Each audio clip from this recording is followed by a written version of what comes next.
conversar hoje. No programa de hoje, você vai saber muita coisa sobre imposto de renda, sobre Receita Federal. Nós vamos conversar com um advogado e consultor tributário, analista tributário da Receita Federal aposentado, secretário do Sind Receita, e também integrante do PROFAS, Programa de Governança e Modernização Tributária dos Municípios de Rondônia. Francisco Pinto, seja bem-vindo aqui no Justiça Sem Fronteiras. Tudo bem com você? Tudo bem, Celso. Obrigado pelo honroso convite. Obrigado por recebê-lo aqui em Porto Velho, a nossa terrinha aqui, né? Matando a saudade. E mais uma vez, também matando a saudade das entrevistas com você. Quantas vezes nós fomos entrevistados? Se não é ontem, ser entrevistado por você, né?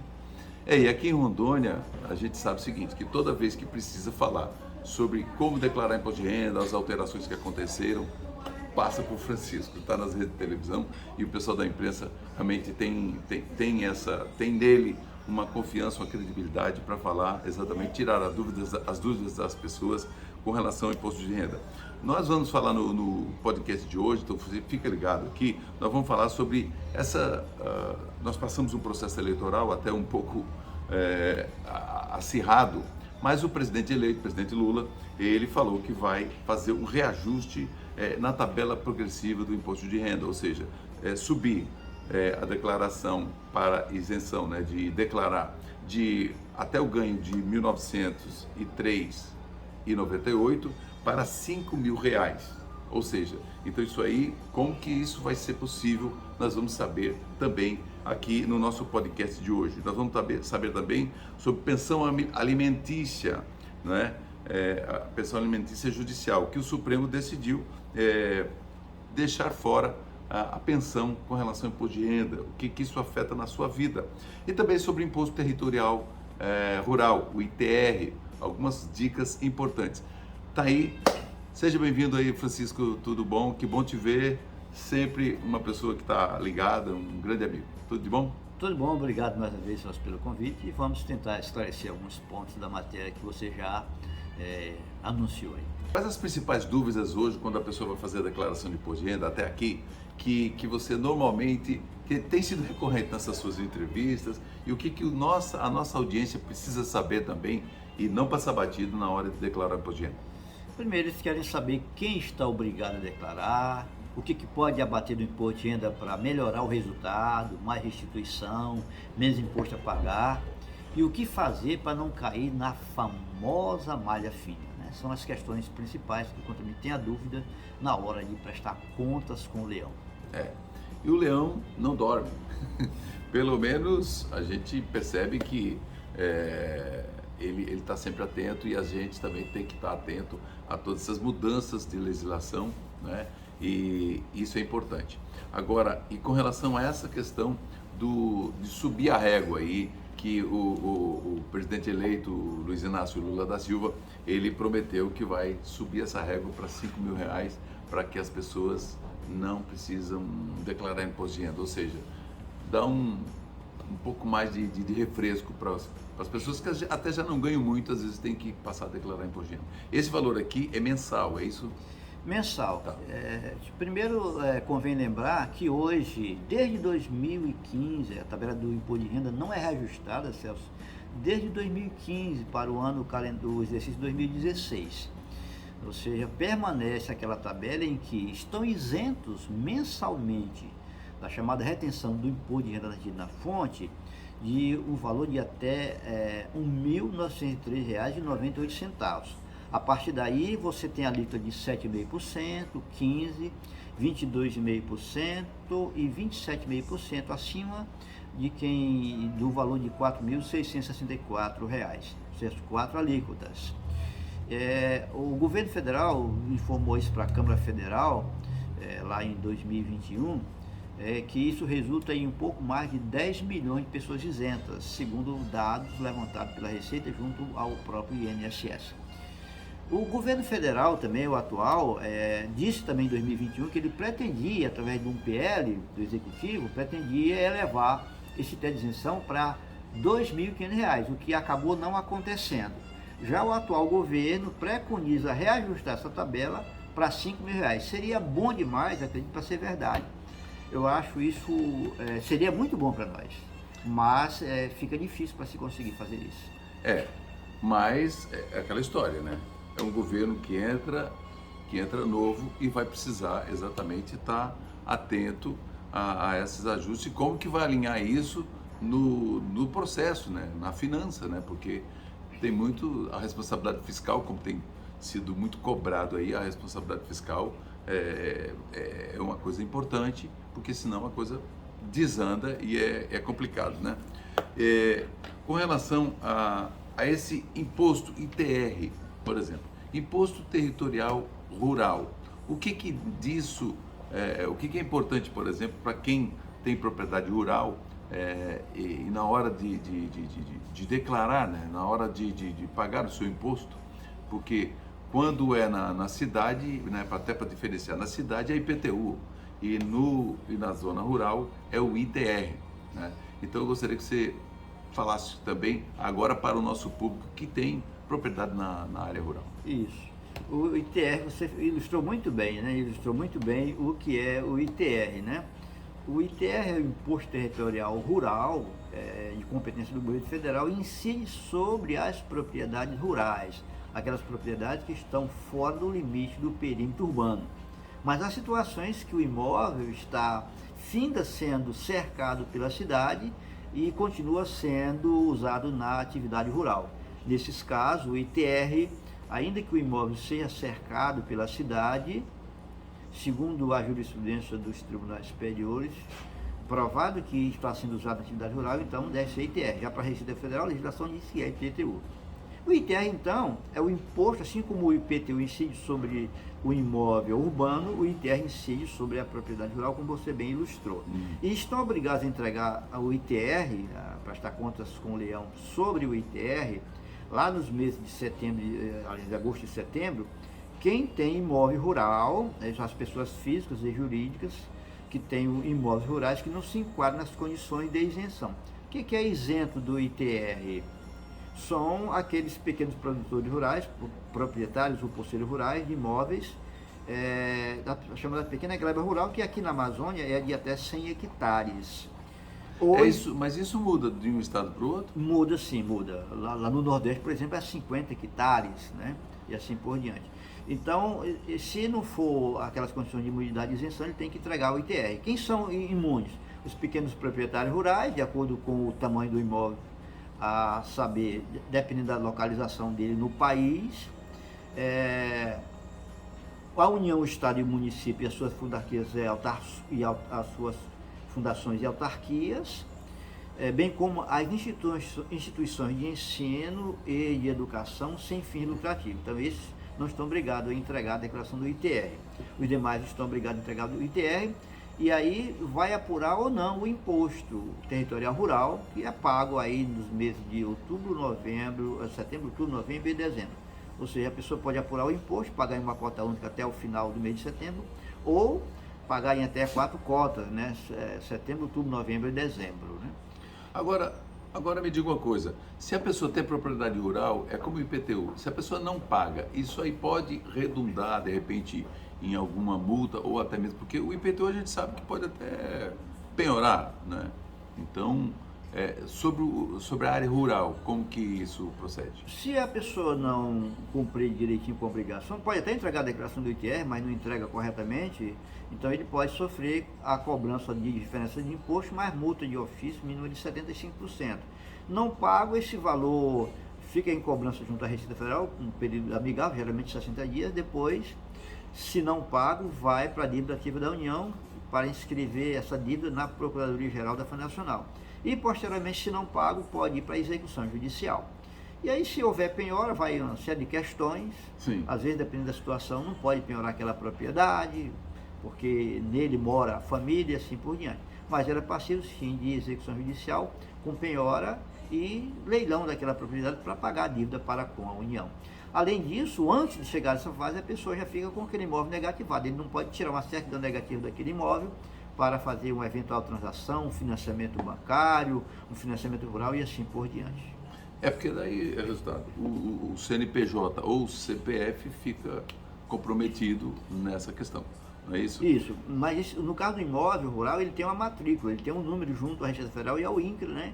Então Sim. ele foi negativado o imóvel. Claro que isso também por extensão, também o CPF da pessoa em cujo nome está esse imóvel, que pode ser posse ou propriedade. Ah, tá certo. Porque está uma diferença também entre posse e propriedade, Exatamente. né? Então, isso aí no direito imobiliário a gente estuda isso também e é importante que esteja atento. Inclusive, quando for comprar ou vender um imóvel, é importante que se tenha toda essa documentação, essas certidões, porque você às vezes vai comprar um imóvel ou vai transacionar um imóvel sem que perceba isso. E depois, aí a coisa se complica e pode até judicializar e complicar um pouco mais, né? Você falou algo importante, Celso. Você, como um corretor de imóvel, um profissional do mercado de imobiliário, sabe dessas preocupações. É muito comum, quanto ao ITR, você adquirir uma propriedade e, no caso da posse, a posse é uma coisa bem informal, você não precisa ter esse imóvel legalizado, por assim dizer. É desde que seja uma ocupação mansa e pacífica. Exatamente. Não, até no caso do ITR, mesmo que seja uma posse violenta, você, para comprovar se tem a posse do imóvel, ainda que a posse seja violenta, você já é obrigado a fazer o ITR. Sim, se for invasão, sei lá, isso, é obrigado. E muitas vezes você adquire a posse do imóvel assim e ele está devendo o ITR já por 5 anos. Então, é muito importante verificar junto à Receita se foi feita a declaração do ITR desse imóvel nos últimos 5 anos. Olha aí, fica uma dica aí para os corretores de imóveis, negócios imobiliários, tanto urbano, né? Eu digo, tem o urbano e tem o rural. Mas tem imóvel que ele, embora sendo na área urbana, ele tem característica de rural. Então aí ele paga o ITR mesmo na cidade.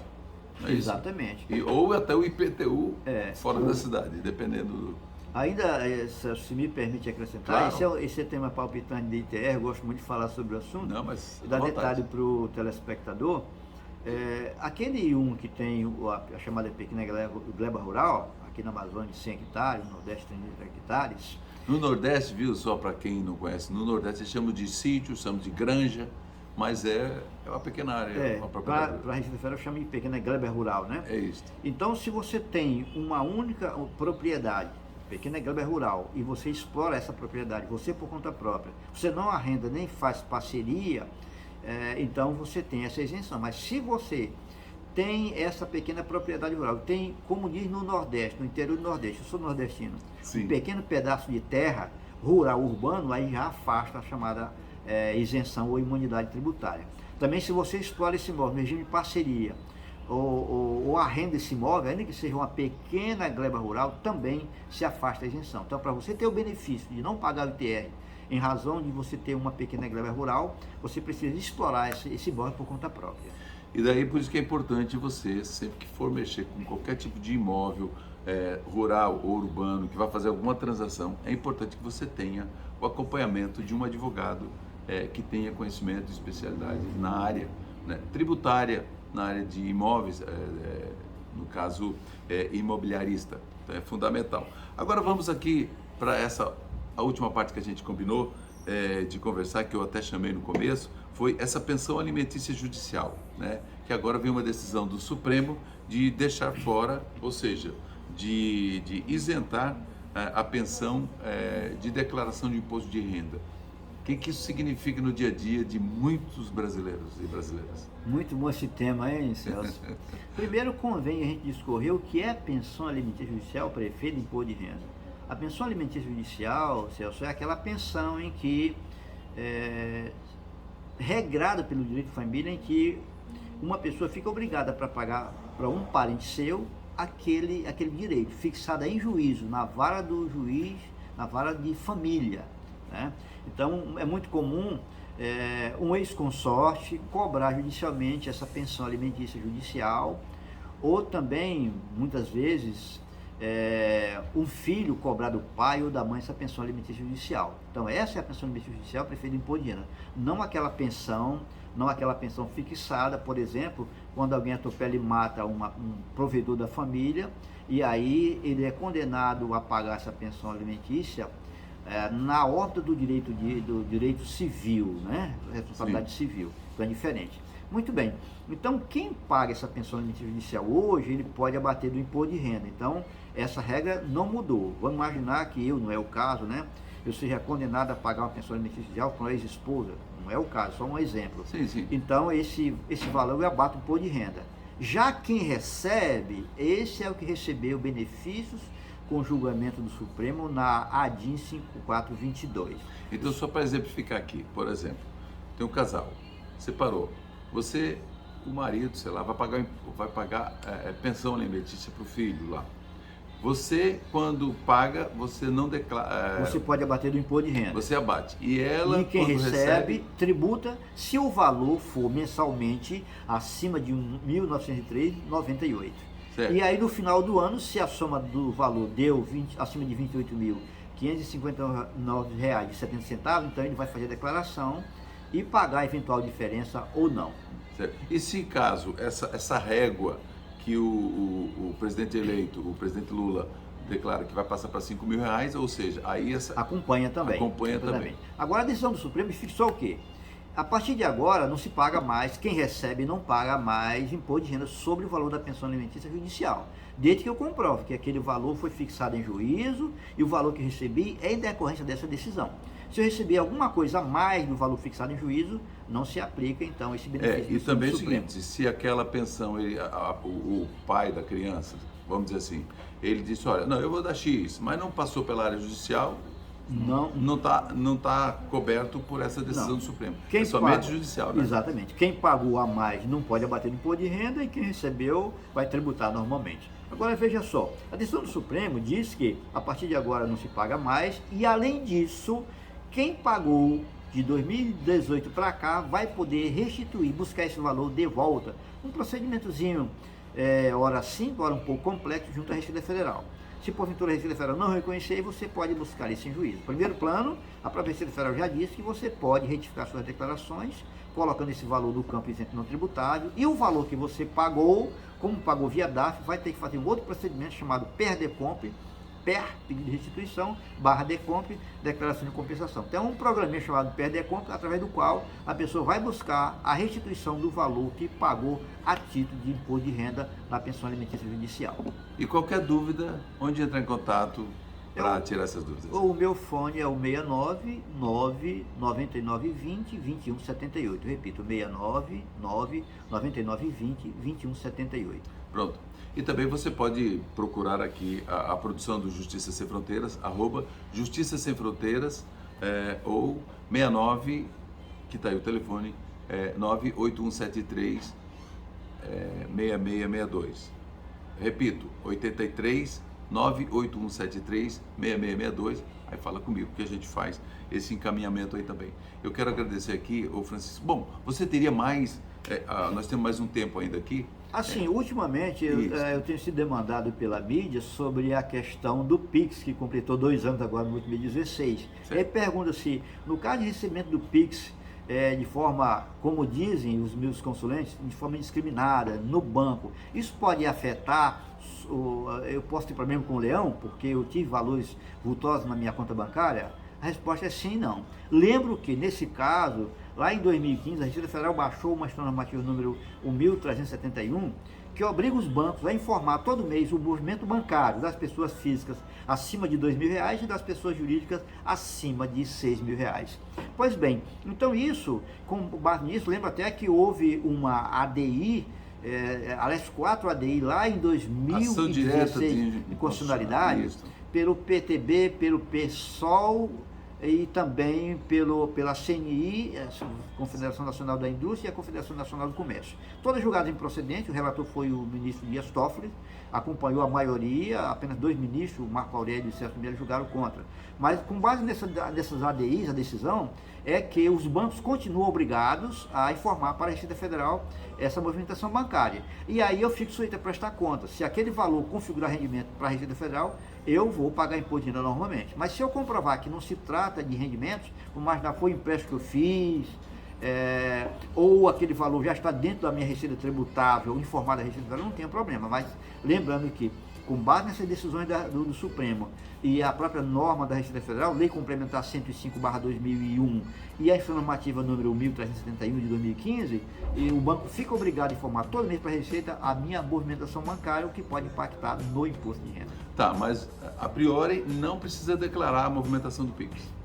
Não, você precisa ter em conta a prestação de contas disso, você precisa ter controle. Esse rendimento que eu recebi via Pix, é o quê? Ele está compatível? Está compatível, está dentro da minha movimentação, que eu informei a Receita Federal, né? Se não estiver, se for um plus, se for um extra, eu preciso ter cuidado e verificar se esse valor não deve ser declarado ou não para a Receita Federal. Caso a Receita depois venha constar, nós já estamos quase terminando o tempo, mas caso ela venha constatar nesse cruzamento com os bancos, aí vai ser notificado para que faça a declaração. Sim, nesse caso não, aí o fisco já vai apurar a diferença do imposto e já vai cobrar. E sobre a diferença cobrar uma multa mínima de 75%. Vamos imaginar... Sobre o valor. Sobre o valor. Vamos imaginar que eu declarei e esse valor do Pix é um extra e eu não declarei. Então o fisco vai apurar a diferença. Por exemplo, R$1.000 de diferença de imposto.